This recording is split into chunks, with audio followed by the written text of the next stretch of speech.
Vidéo coup de gueule parce que j'aimerais que t'arrêtes de croire que t'es une râleuse.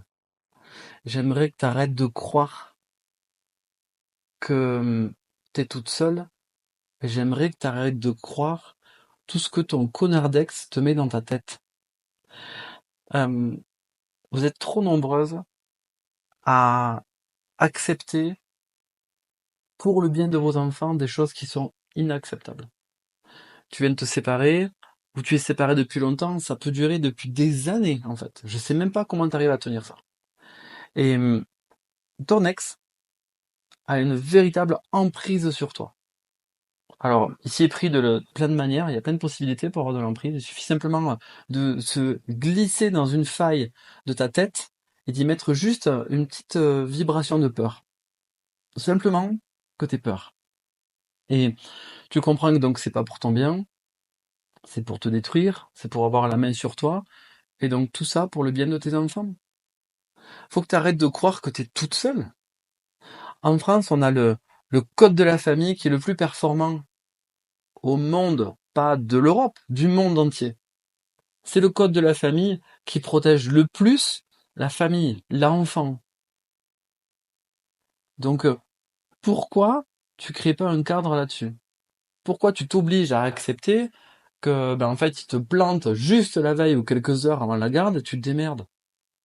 Ah oui, c'est vrai, excusez-moi.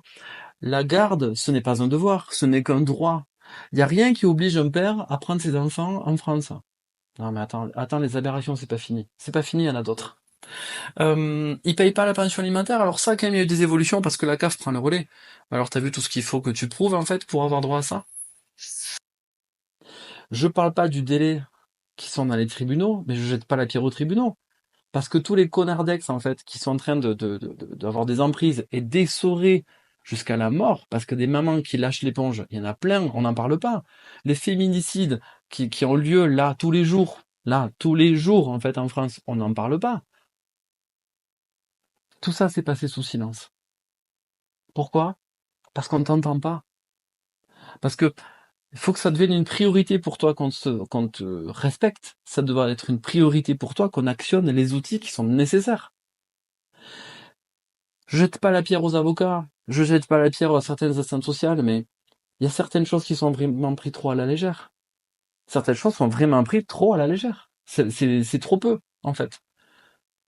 J'ai encore le cas d'une personne qui vit des menaces, des choses qui sont très compliquées à vivre, avec une pression sur l'enfant, une aliénation complètement de la maman. Donc le papa manipule l'enfant pour que son enfant ait une image absolument catastrophique de sa mère.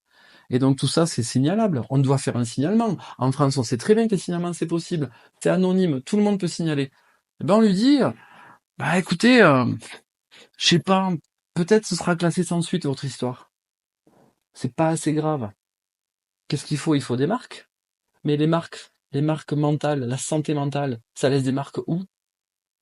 Toutes les mamans qui prennent sur elles, là, en fait, ça laisse des traces où? Quand on voit les traces, c'est trop tard, en fait. Elles sont pendues à une tringle de rideau. C'est beaucoup trop tard. Et là, ça arrive. Mais on ferme les yeux. Parce qu'il n'y a pas de marque. Parce que le petit, il fait face, peut-être. Parce que le petit, il est pas assez perturbé. Parce que le petit, s'il a 6, 7 ans, qu'il se pisse pas dessus, en fait, on bouge pas. Mais dans quel pays on vit, quoi? C'est notre devoir de signaler une situation qui nous préoccupe. C'est une information préoccupante, ça porte bien son nom. C'est un signalement. C'est notre devoir. Tu n'es pas seul. Simplement, on n'a pas envie de regarder ça dans notre pays. On n'a pas envie de regarder ça, de vraiment s'arrêter là-dessus. On n'a pas envie de voir que on fait encore les femmes peuvent encore souffrir de pas mal de choses. On n'a pas envie de le voir. Alors tu dois faire du bruit.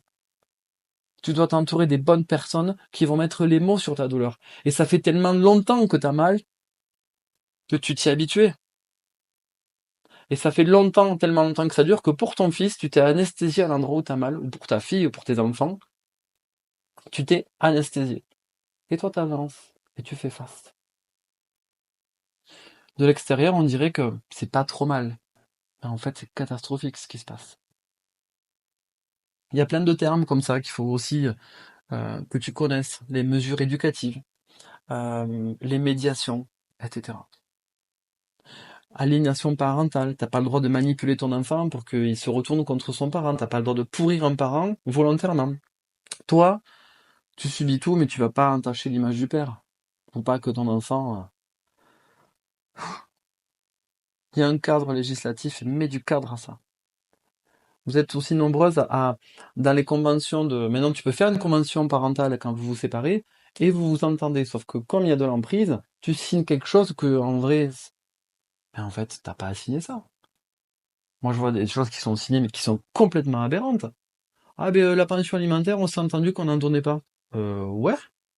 Et c'est bon, c'est ok pour toi? Oui, mais bon, je vais pas l'embêter pour ça. Ah ouais. Oui, pour la garde, on a convenu qu'on s'arrangerait un peu comme il lui voudrait. Pardon?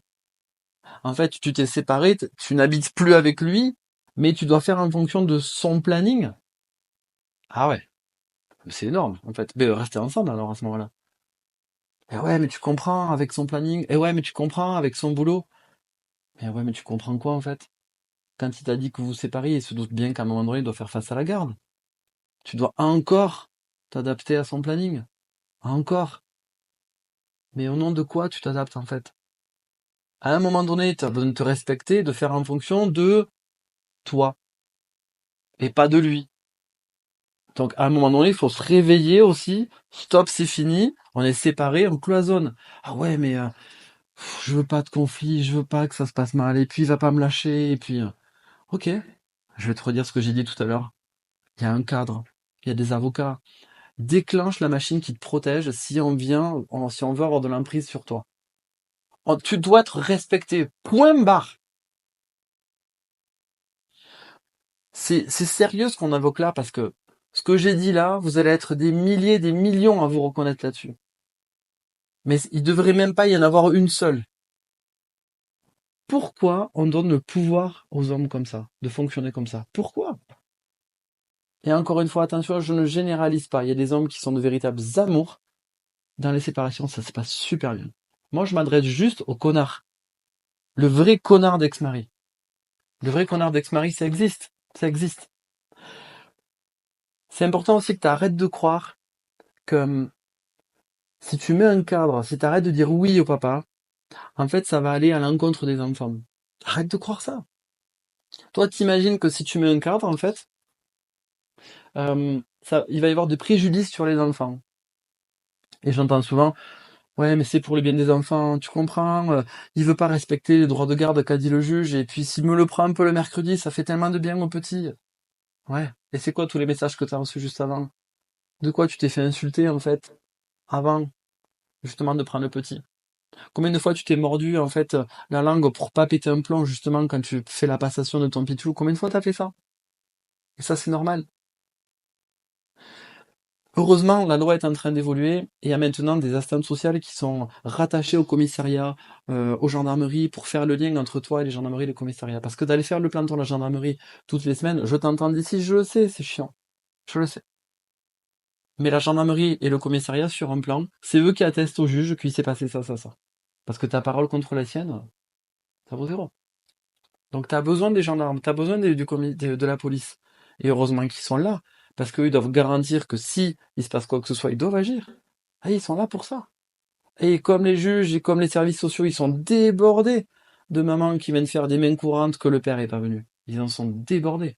Tellement qu'en fait, on te dit, mais écoutez, mettez-moi tout sur une feuille, vous repassez qu'une fois tous les mois, en fait.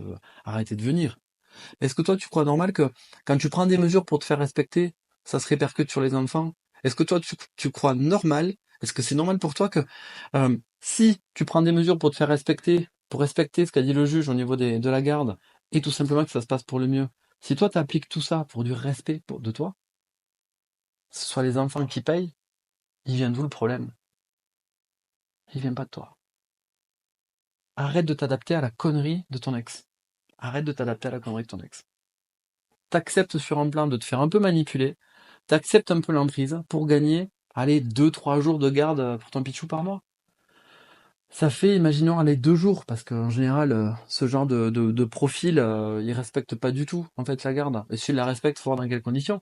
Ça fait 4 jours par mois, un week-end sur deux, ça fait 4 jours par mois. 40, 44, allez, 44 jours à l'année. T'es en train de défoncer ta propre estime de toi pour 44 jours à l'année. Donc en fait, le petit n'est pas considéré, il a une mauvaise image de toi, il est défoncé par son père, il se sent pas considéré par son père, et quand il rentre chez lui, sa mère, elle est, bah alors au fond du seau. Et la cerise sur le gâteau, et ce que je vois toujours, c'est que tu continues d'être attiré par des mecs qui sont de vrais boulets. Tu continues d'attirer des mecs qui te considèrent pas, ou qui veulent te sauver, et qui te font vivre quelque chose de moins difficile, mais c'est quand même pas facile non plus, parce que c'est pas quelqu'un qui te regarde avec les yeux de tout va bien. C'est normal, en fait. Sors de ça. Et tu peux avoir des fois avoir la chance de faire rentrer un homme qui est véritablement plombé dans sa tête, qui est très au clair, qui est aligné, qui veut t'aimer, et quand il voit ça, il te dit waouh, compliqué. Compliqué parce que ça va à l'envers de toutes mes valeurs, ça c'est trop compliqué. Faut que tu sortes de ça.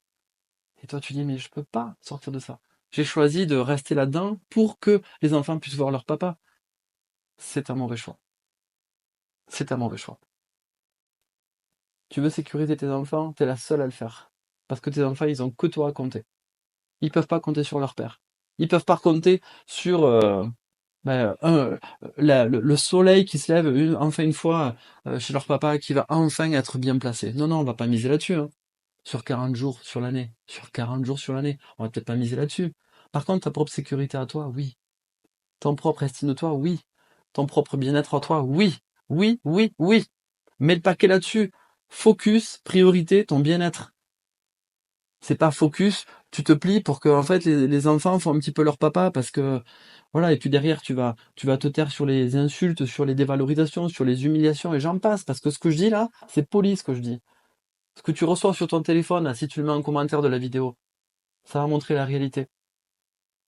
Alors j'espère que cette vidéo, en fait, elle sert pas à grand chose cette vidéo. Elle met juste, elle fait du bruit à l'endroit où toi tu sais déjà ce qui se passe. Alors si tu veux participer à ça, sous la vidéo, mets-nous des captures d'écran. Mets-nous ce que tu ressens, mets-nous ce qui se passe pour toi. Fais du bruit.